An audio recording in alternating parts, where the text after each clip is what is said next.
Hello, Steve Arts 89. Well, I finally got Sunstreaker, the missing link Sunstreaker. It wasn't an easy choice. I sort of wasn't sure if I really wanted it, because I'm like, am I just going to get all the missing link figures, or just the ones of the characters I really like Prowl and Jazz and Hound, and Sunstreaker was never my favourite. But then I watched a review, which is kind of why I do reviews and unboxings, because I might spotlight something that someone is sort of curious about and might sell them on it. Because one thing that sold me on this was the moulding of the parts that were originally stickers.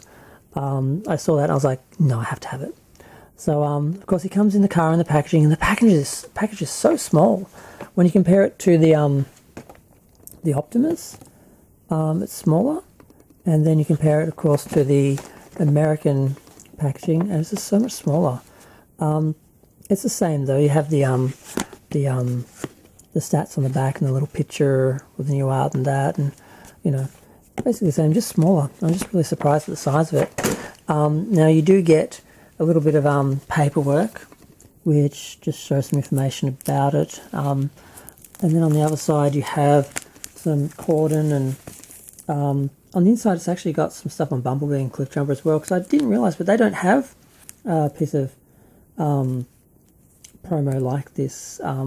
Optimus has two, and I've got them I've got one for each. They're basically the same one with each version, and I just sort of have them inverted so you can see both sides of each.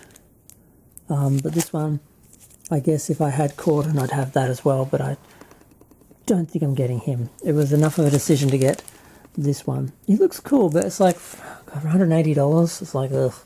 So yep, very happy. He has a gun. His fists are included. They transform, they're part of him. You do get the option of pushing in some fists just like the originals, but you don't have to do that. You can always just use the ones that come out when he transforms. He does, of course, have the sculpted detail that used to be stickers that's all painted, like in between the legs and all that. I love that. That's my favourite feature, I think, with these.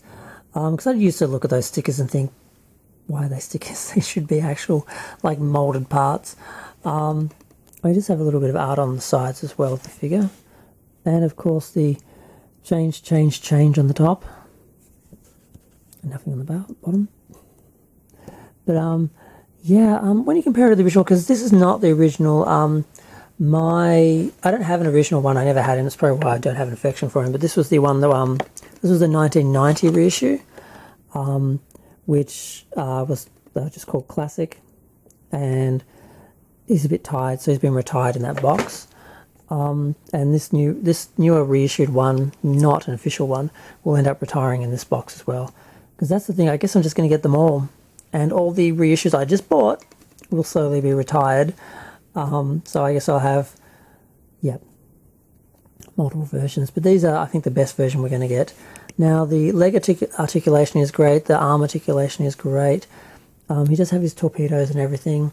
And he does come with this little figure, which the Diaclone figures came with. I don't know why Optimus didn't have, like, two of these painted up to be Spike and Sparkplug to go in the cabin. I don't know why they didn't do that. The only issue I have with this is, on the back, the original had this panel across the back, which I always hated.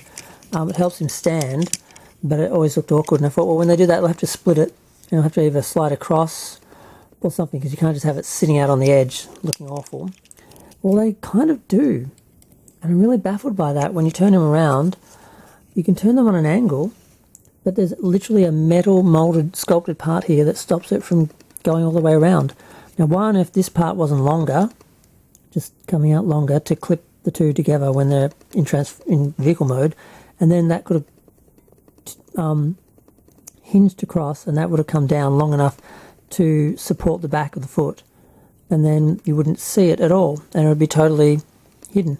Instead, you have this weird little edge there, and I'm like, why did they do that?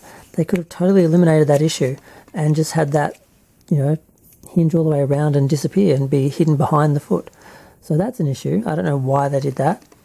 I don't know, maybe I'm missing something. Maybe there's some way to make this work. He does stand and everything, but it just looks really awkward, and I just don't know why they couldn't have sculpted it differently. So it was, hidden behind the foot. But aside from that, like, I love that detail there. It's good, and I don't mind having missing link versions. I mean, I probably would have bought the regular reissued ones either way, even if I had the option of the missing link. When I bought all these like last year, and now the missing links sort of come out in the last like year, so probably 2 years ago I guess I got them. But yes, so that's my little review and comparison. I do like the missing links. I can't wait to get RC and Ultra Magnus, and hopefully I do Megatron and Jazz and Prowl, all my favourites, and I'll get them all. I'll probably get all the ones they release, but we'll see, because I'm not getting Corden.